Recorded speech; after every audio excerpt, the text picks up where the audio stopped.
I knew from my earliest memory that I was gay. I was, kind of a loner growing up. I was very awkward. Called every name in the book. They'd say fag or nerd, egghead. Like this, like that. People walking by calling me a waste. The mainstream didn't want us. And high school's kind of shitty. I mean, it's like... just there being no allowance for someone to be different. There were, definitely nights those years where I would go to sleep and just be like, I don't want to deal with this. I don't want to wake up in the morning. I just wanted to curl up in a dark corner somewhere and hope that it all went away. I felt tired. Really tired. When I was around 8, I told my pediatrician that I wanted to be a girl. It made me feel even more determined to hide that part of myself away, because the message I was getting is, that's disgusting. You have all these feelings that you can't necessarily talk about with somebody. And you're looking for that acceptance, and you don't always get it. As much as my parents loved me, there was always that possibility that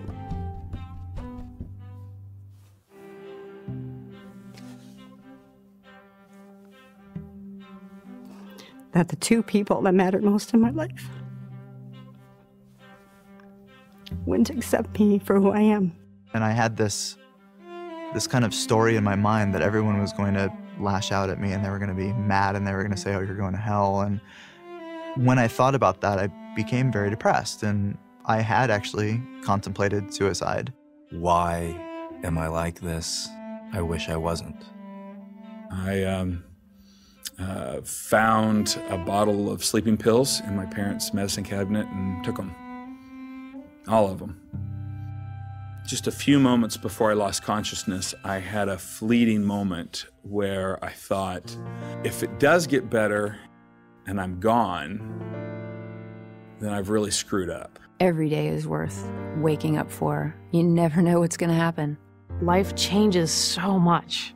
When I finally did come out and start to transition, I realized I'd been hiding a huge part of myself. And it just came out. I said, I'm gay. It feels like a weight has been lifted off your shoulders. And that was just incredibly liberating. I'm finally me.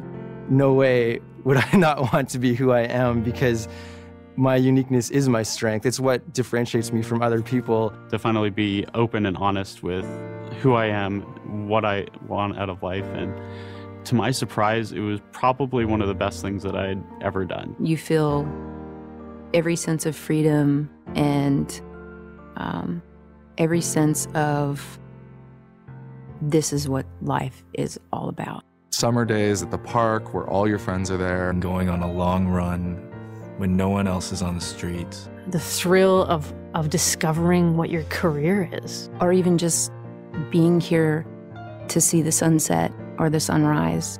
I have people I really enjoy talking with, being with, doing stuff. Enjoying the riches of life. That's the stuff that people shouldn't miss out on. Falling in love and having a partner of almost 14 years. We both play the piano.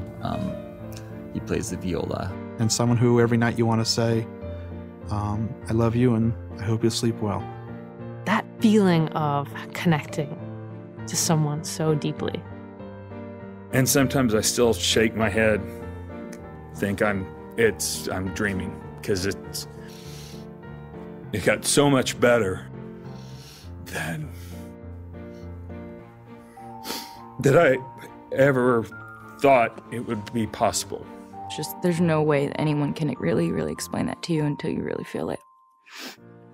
But if you're not around, you won't. Don't try to do everything yourself. Find people who can help you if you can. As difficult as it might seem, open up with somebody and just tell them what you're feeling. You have to be open to people who even look like they might be your friend. They're friends. You're not alone. You're not alone.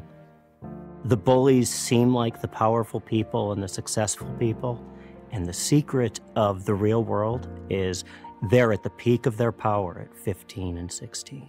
And there will come a time when The bullies are not successful, and the people they bullied are. And you just have to out-survive them. They don't know you. They don't know who you are or what you love or anything about you. Know that there's nothing wrong, and there's people out there just like you. Please consider that time, just a little bit of time sometimes, changes a whole outlook. No matter who you are or where you live or what you have swirling around you, that space that you're in, that time, is this much in the course of a life. And as we go through our lives, we're going to have friends, we're going to have family, but they're not always there. And in that toughest, darkest moment, if we can rely on ourselves, that's more than we will ever need to face the world.